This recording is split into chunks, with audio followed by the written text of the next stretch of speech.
Hello बच्चों, this is your NCERT history 6th class video class and today we are starting second chapter and the heading of the chapter is from hunting, gathering to growing food। इस chapter में हम देखेंगे कि कैसे जो earliest man था उसकी lifestyle क्या थी और धीरे धीरे जो आज का जो मानव है हम देख रहे हैं कितने सारे चेंजेस हमें देखने को मिलते हैं। So we know people who lived in the subcontinent as early as 2 million years ago, यानी कि जो अर्लीस्ट पीपल थे हम उन्हें क्या कहते थे, हम उन्हें हंटर्स और गैदरर्स कहते थे। Why we call them so, hunter और गैदरर्स हम उन्हें क्यों कहते हैं, क्योंकि वो क्या करते थे, वाइल्ड एनिमल्स को हंट करते थे। They hunted wild animals, caught fishes and birds, gathered fruits, roots, nuts, seeds, leaves, stalks and eggs, इन सब चीज़ों को कलेक्ट करते थे वो, है ना। पुराना जो आदमी है उससे कोई खेती बाड़ी करना या ये सब तो नहीं आता था, है ना, सब्जी उगाना ये सब नहीं आता था, खेती बाड़ी करना नहीं आता था, तो वो क्या करते थे, वो जंगली जानवरों का शिकार करते थे, पक्षियों को मारते थे, मछलियाँ पकड़ते थे, फ्रूट्स जो हैं, फल फूल जो हैं जंगलों से, जो जड़ें हैं जैसे हम कंदमूल कहते हैं जिसको, या नट्स हैं, बीज हैं, पत्तियां हैं, इन सब को क्या करते थे, इकट्ठा करते थे और उन्हीं पर वो डिपेंडेंट रहते थे। लेकिन धीरे धीरे क्या हुआ, ये प्लेस टू प्लेस मूव करने लगे, एक जगह से दूसरी जगह पर जाने लगे। क्यों जाने लगे, इनका एक जगह से दूसरी जगह पर मूवमेंट का रीज़न क्या था। फर्स्ट रीज़न अगर हम देखें, अगर वो एक ही जगह पर लंबे समय तक रहते तो जो भी उनके रिसोर्सेज थे, यानी कि जो भी उनका खाना पीना था, जितने भी बर्ड्स थे, फ्रूट्स थे, एनिमल्स थे, उस जगह के सब खत्म हो जाते थे। और जब उस एरिया के रिसोर्सेज ख़त्म हो जाते थे तो नए रिसोर्सेज की तलाश में उनको किसी नई जगह पर जाना पड़ता था। That means in search of food. तो पहला रीज़न क्या हुआ कि वो खाने की सर्च में जो है एक जगह से दूसरी जगह पर मूव कर जाते थे। दूसरा रीज़न अगर हम देखें, जैसे हम जानवरों की बात करें कि वो क्या करते थे, जानवरों का शिकार करते थे। अब जानवर भी तो अपने शिकार के लिए जो है दूसरे जानवरों का पीछा करते हैं, तो वो जानवर भी एक जगह से दूसरी जगह पर मूव करते थे। तो एक के पीछे, भाई ये आदमी है, ठीक है, ये आदमी किसके पीछे जा रहा है, ये इस जानवर के पीछे जा रहा है, और ये जानवर किसके पीछे जा रहा है, ये इस छोटे जानवर के पीछे जा रहा है। तो यानी कि क्या हुआ, जहाँ जहाँ ये जाएगा उसके पीछे पीछे ये जाएगा और उसके पीछे पीछे ही ये मूव करेगा। So in search of smaller prey, और in the case of deer और wild cattle in search of grass and leaves, that is why those who hunted them had to follow their movements, यानी कि एक दूसरे को follow करते हुए ये क्या कर रहे थे, एक से दूसरी जगह पर जा रहे थे। ठीक है, तो दूसरा रीज़न क्या हो गया, ये हो गया इनके मूवमेंट का। तीसरा रीज़न अगर हम देखें कि जो भी फ्रूट्स ये खाते थे, फल फ्रूट जो भी ये खाते थे, वो कैसे होते थे, हर समय तो अवेलेबल नहीं होते, सीज़न टू सीज़न वेरी करता है ना। कभी जैसे गर्मियों में आम होते हैं, सर्दियों में क्या होते हैं, गाजर मूली होते हैं, तो अलग अलग फ्रूट्स अलग अलग सीज़न में मिलते थे इनको खाने का सामान। तो इनको सीज़न टू सीज़न जो है अपने खाने की खोज में, अपने पौधों की खोज में इधर उधर मूव करना पड़ता था। फोर्थ रीज़न अगर हम देखें तो plants animals need water to survive, हम सबको क्या चाहिए, पानी चाहिए। एंड वाटर कहाँ मिलता है हमें, लेक्स में, स्ट्रीम्स में, रिवर्स में। While many rivers and lakes are perennial, यानी कि कुछ नदियाँ झीलें वो क्या होती है, पैरेनियल यानी कि उनके अंदर साल भर, पूरे साल भर क्या रहता है, उनके अंदर पानी रहता है। और जो कुछ नदियाँ जो होती हैं वो कैसी होती हैं, सीजनल होती हैं। पैरेनियल देखो, जैसे आप गंगा नदी जानते हो, ये बड़ी बड़ी नदियाँ हैं, ये सब क्या है, पैरेनियल है, साल भर इनमें पानी रहता है। वहीं अगर हम अपने हनुमानगढ़ की घग्गर को देखें तो ये क्या है, सीजनल है, यानी कि जब सीज़न होता है उसी समय इसमें पानी भरता है, हमेशा तो नहीं रहता ना पानी। तो people living on their bank would have had to go in search of water during the dry season, winter and summer. तो जब सीज़न में जब यहाँ पर पानी नहीं होता, उस पानी ख़त्म हो जाता है, तो इनको किसी दूसरी जगह पानी की तलाश में जाना पड़ता है। ठीक है, तो those were the reason why the people need to move. The earliest human, जो अर्लीस्ट ह्यूमन था वो क्यों इधर उधर जाता था। आज हम क्यों जाते हैं, भाई हमारा घर पे मन नहीं लग रहा, हम घूमने के लिए जा रहे हैं, इसलिए हम मूव करते हैं। हमें शॉपिंग करनी है, हम मार्केट जा रहे हैं। हमें आइसक्रीम खानी है, हम मार्केट जा रहे हैं। तो आज हमारे पास तो बहुत सारे रीज़न है, लेकिन जो अर्लीस्ट मैन था वो अपने बेसिक रीजंस की वजह से जो है इधर उधर मूव करता था। ठीक है, ओके। तो अब हमें इन लोगों के बारे में कैसे पता चलता है, हमें कैसे पता कि जो अर्लीस्ट मैन था वो हंटर था, गैदरर था, या वो एक जगह से दूसरी जगह मूव करता था। बहुत सारी चीज़ें हम पढ़ते हैं, तो वो हमें कैसे पता चलता है, वो हमें पता चलता है आर्कियोलॉजिस्ट से। आर्कियोलॉजिस्ट कौन होते हैं, जो इनके बारे में स्टडी करते हैं। ठीक है, archaeologist have found some of the things hunter gatherers made and used, क्योंकि इन लोगों को, जो आर्कियोलॉजिस्ट हैं, इनको ऐसी चीज़ें मिली हैं जो ये हंटर और गैदरर जो है वो यूज़ करते थे, और इन चीज़ों को देखकर, उनको समझकर, जानकर ये पता चलता है ये इन लोगों के द्वारा यूज़ की जाती थी। It is likely that people made and use tools of stone, would and bone. उस समय क्या होते थे, उनके पास ऐसे मेटल्स तो नहीं थे, तो वो पत्थरों को यूज़ करते थे, लकड़ी को यूज़ करते थे, या हड्डियों को यूज़ करते थे और अपने टूल्स को बनाते थे। ठीक है, some of these stone tools were use to cut meat and bone, यानी कि पत्थरों को घिस कर, छील, मतलब उनको घिस कर, काट कर, तोड़ फोड़ कर उनको क्या किया जाता था, उनसे टूल्स बनाए जाते थे, औजार बनाए जाते थे। कुछ जो टूल्स हैं वो बाग को स्क्रैप करने के लिए, यानी कि पेड़ों की छाल को छीलने के लिए यूज़ किया जाता था। कुछ जो है एंड हाइड्स एनिमल स्किन्स, जो एनिमल की स्किन होती है, हाइड कहते हैं जिसको, जानवरों की छाल को छीलने के लिए यूज़ किया जाता था। Chop fruits and roots, fruits हैं या रूट्स हैं जो खाने के काम आते थे, उनको काटने के लिए, चॉपिंग के लिए काम में लेते थे। Some may have been attached to handles of bone और वुड और to make spears and arrows for hunting. और कुछ को जो है, जो उनके टूल्स होते थे उन पर हैंडल्स भी लगे होते थे, हैंडल लगा दिए जाते थे उनके ऊपर। कुछ के जो है स्पीयर्स बनाए जाते थे, भाले बनाए जाते थे, तीर बनाए जाते थे शिकार के लिए। Other tools were use to chop wood which was use as firewood. Wood was also use to make huts and tools. तो अलग अलग तरीके से जो है इन टूल्स को यूज़ किया जाता था। अब देखो यहाँ पर इमेज में आपको दिखाए गए हैं कुछ टूल्स दिए गए हैं। देखो यहाँ पर कैसे, ये देखो जैसे पहला जो टूल है ये आपको दिखाई दे रहा है कैसे ज़मीन को खोद रहा है ना, ये पेड़ है, ये ज़मीन है, यहाँ पर इसके पास में क्या हो रही है, ये खुदाई हो रही है। ठीक है, तो इसको खोदने के लिए किसको यूज़ कर रहे हैं, ये एक देखो पत्थर, नुकीले पत्थर को यूज़ कर रहे हैं।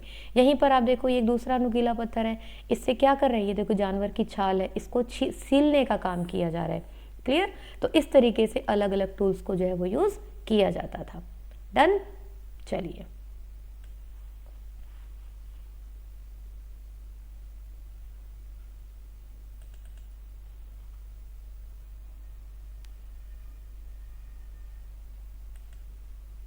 हाँ जी, अब हम यहाँ पर देखें, अब ये प्लेस कैसे चूज़ करते थे, यानी कि कोई भी रहने के लिए अगर इनको जगह चाहिए वो कैसे इनको पता लगता था।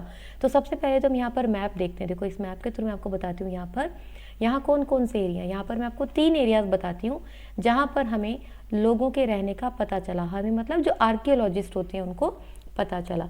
कैसे पता चला, देखो वो हम बाद में पढ़ेंगे क्योंकि उनके क्या कुछ एविडेंसेस होते हैं। देखो एक तो ये वाला एरिया है जहाँ जहाँ ट्राइंगल बना हुआ है ना, वहाँ पर 1, 2 और ये 3, ये 3 एरियाज़ हैं। अब यहाँ देखो ये कौन सी नदी जा रही है, नर्मदा रिवर, ये देखो यहाँ से जा रही है। इसके पास में कौन सा है, भीमबेटका।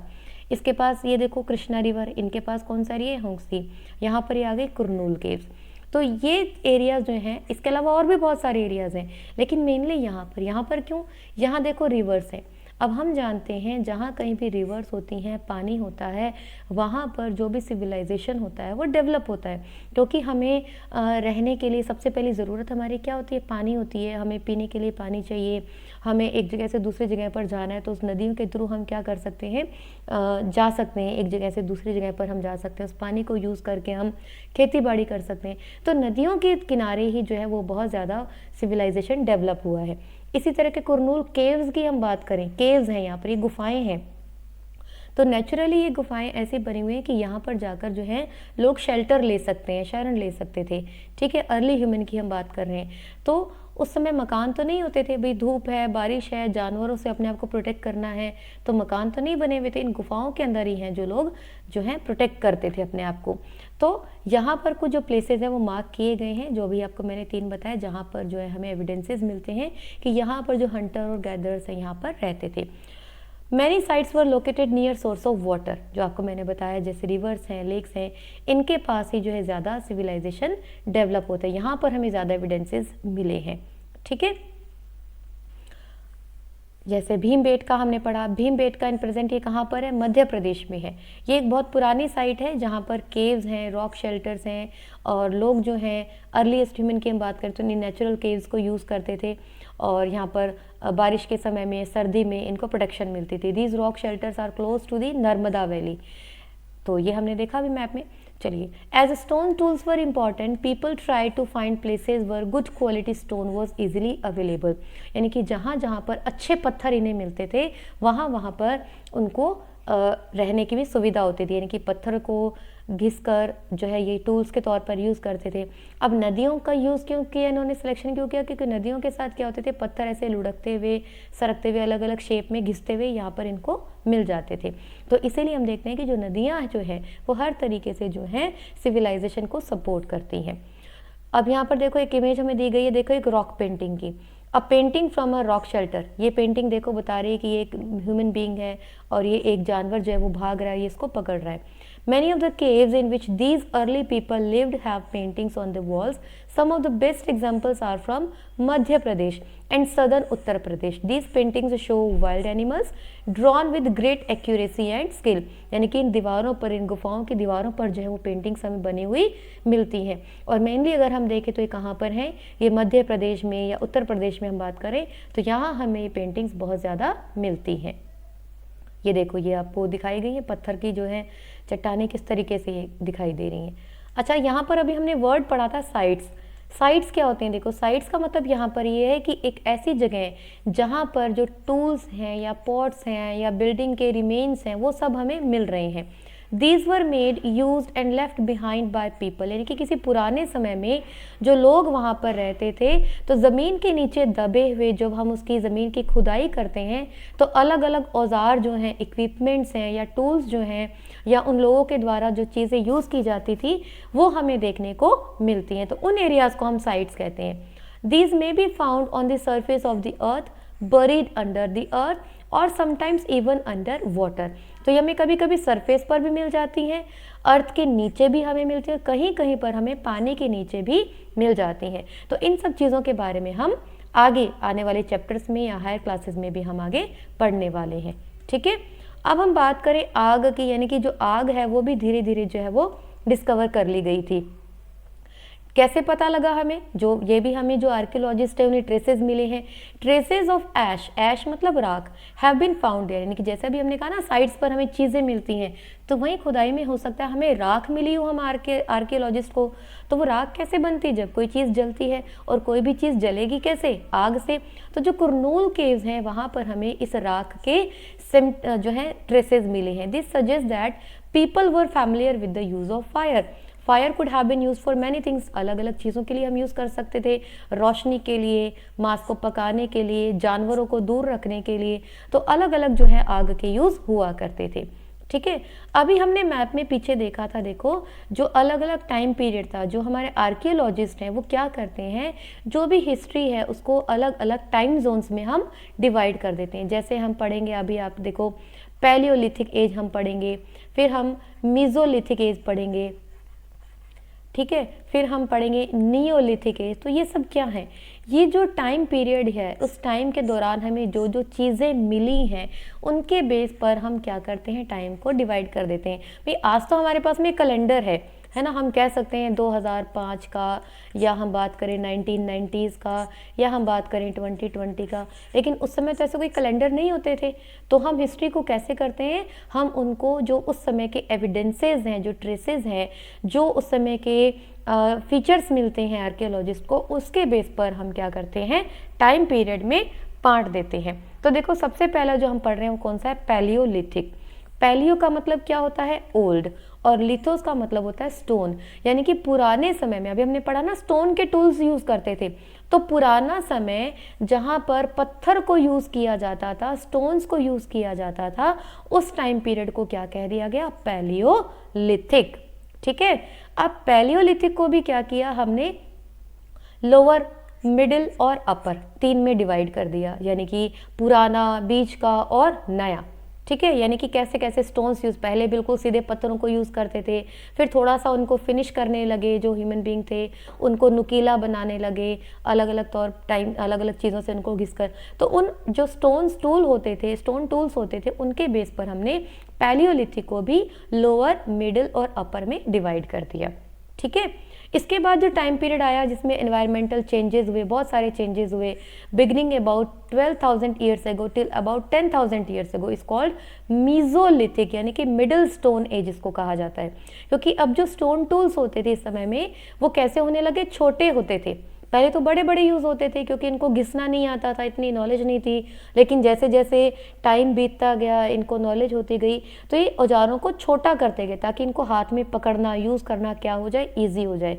तो इस एज को क्या कहते हैं, माइक्रोलिथिक भी कहते हैं। माइक्रो यानी कि छोटा, ठीक है। तो इस एज को हमने क्या कह दिया, मेसोलिथिक या microlithic age. Microliths were probably stuck onto the handles of bone or wood to make such tools such as saws and sickles.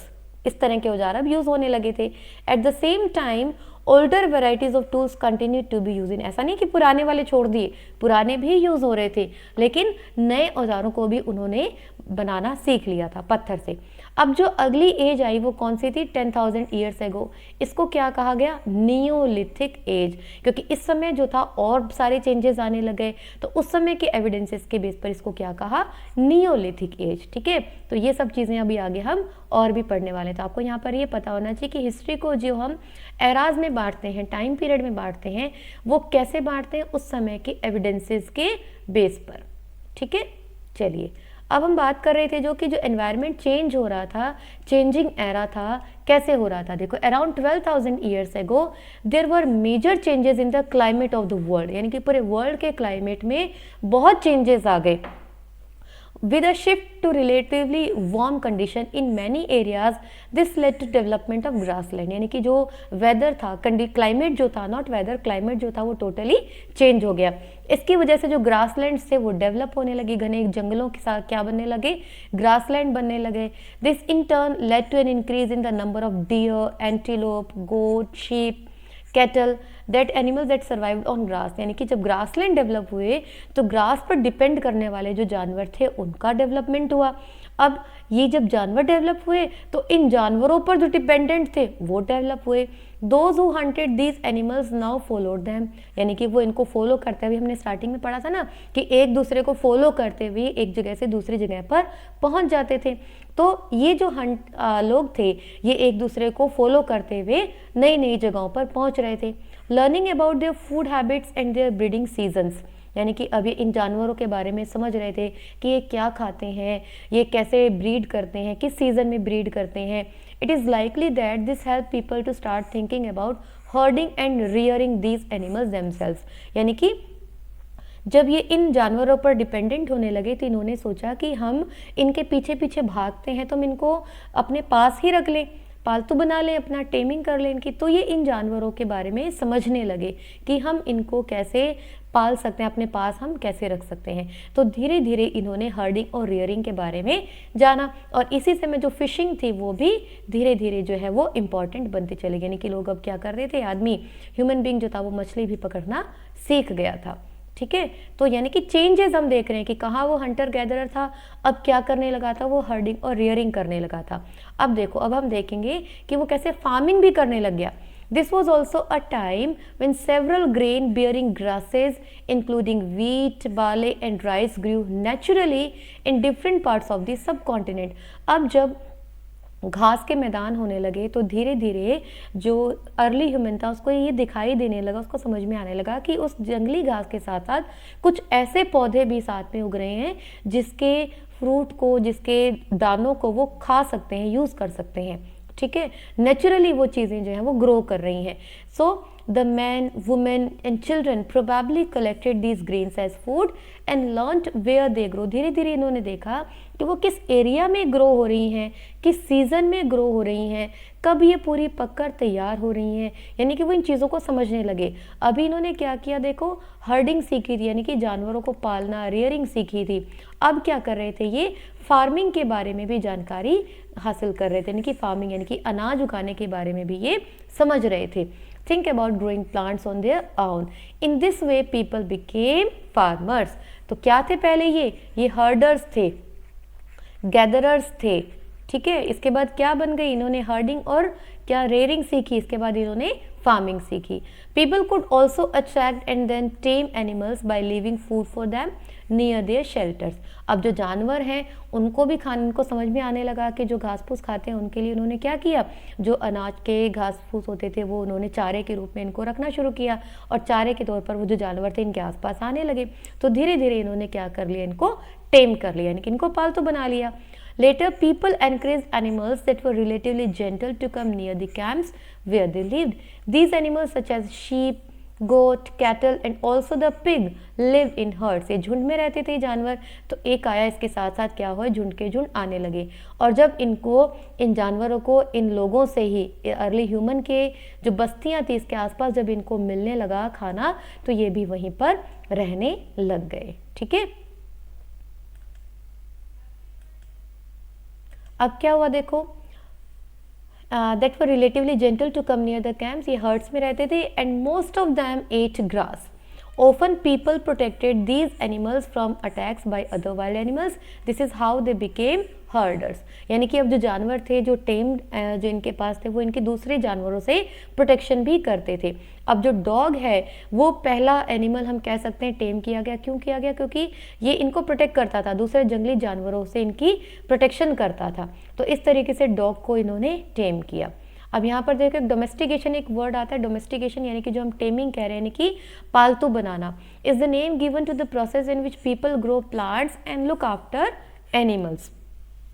Very often, plants and animals that are tended by people become different from wild plants and animals. अब धीरे धीरे इनको समझ में आने लगा कि कुछ जो प्लांट्स और एनिमल्स हैं वो वाइल्ड है, यानी कि उनको हम यूज़ नहीं कर सकते, उन जानवरों को हम अपने पास नहीं रख सकते, हमें उनसे खतरा है।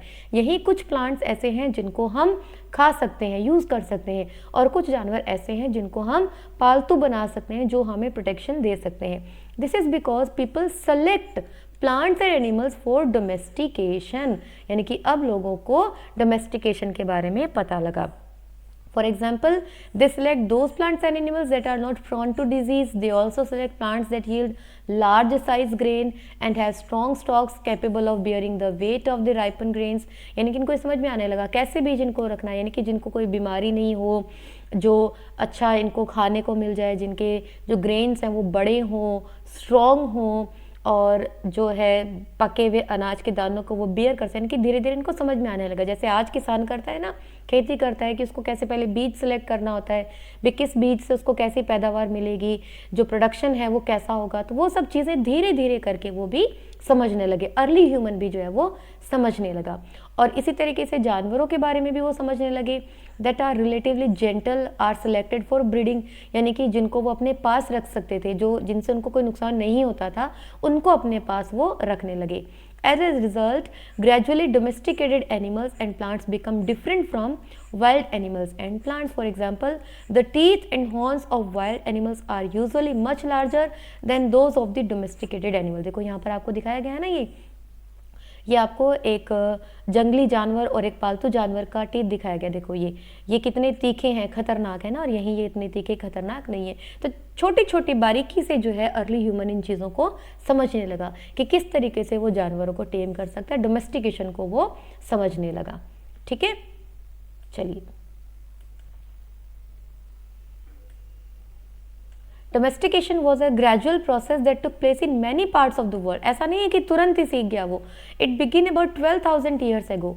Virtually all the plant and animal produce that we use as food today is a result of domestication.